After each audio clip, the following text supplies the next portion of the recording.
Hey guys, this is Will from RIF REV. So what I'm going to be talking about now is the importance of ankle stability and ways of preventing ankle instability and consequent ankle issues.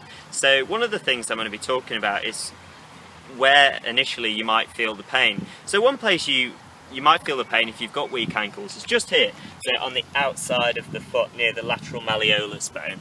And that can be resultant from a pull or a strain on the peroneus tendons in the ankle. If they're weak, that can cause that instability and that can refer down to pain on that lateral side of the foot. So why do we have ankle instabilities and what can make us land in that unstable fashion?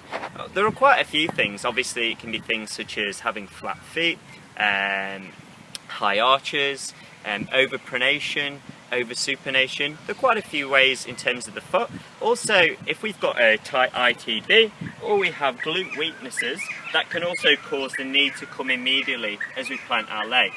But as well as that, if we sink too much at the hips as well, that can cause us to almost move around quite a bit when we move. So as a runner, it's very important when looking at ankle stability, not just to look at the foot. It's important to think about the body as a whole. So we need to get strong through our core. We need to try and lengthen through that area.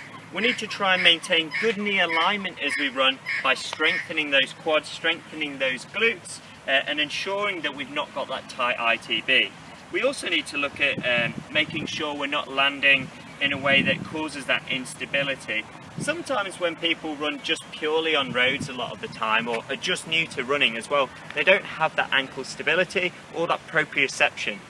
So proprioception is almost like that nerval sensing. So if that's weak, that can also cause you to roll at the ankle a little bit. And people who roll their ankles are more prone to do it again in the future.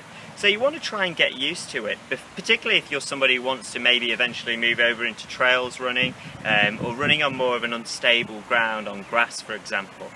So there's quite a few ways of doing it, such as toe raises, heel drops, doing all sorts of stability exercises, stability boards. There are many ways of doing that, and Angie's going to go into that with a future video talking about ways of strengthening with TheraBands and other exercises too in which we can improve that. But most importantly, what I want to stress to you today is that ankle stability isn't just about looking at the foot. It's about strengthening through the whole area, having good core strength, good alignment with our knees. If you're one of those people who bring the knee inwards as you run, or you're somebody who drops at the hips because of those weakened glutes, then it's probably a good idea for you guys to look at strengthening those areas. We've looked at increasing that glute strength with the clams exercise that Ange did in previous weeks.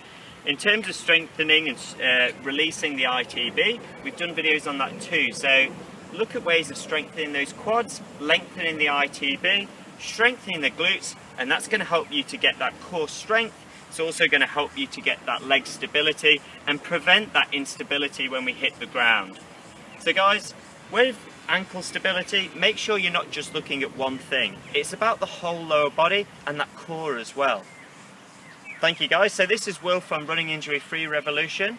And ensure if you've got any ankle instabilities or you're somebody who gets that pain on the outside of your foot or through the ankle, that you think about the body as a whole.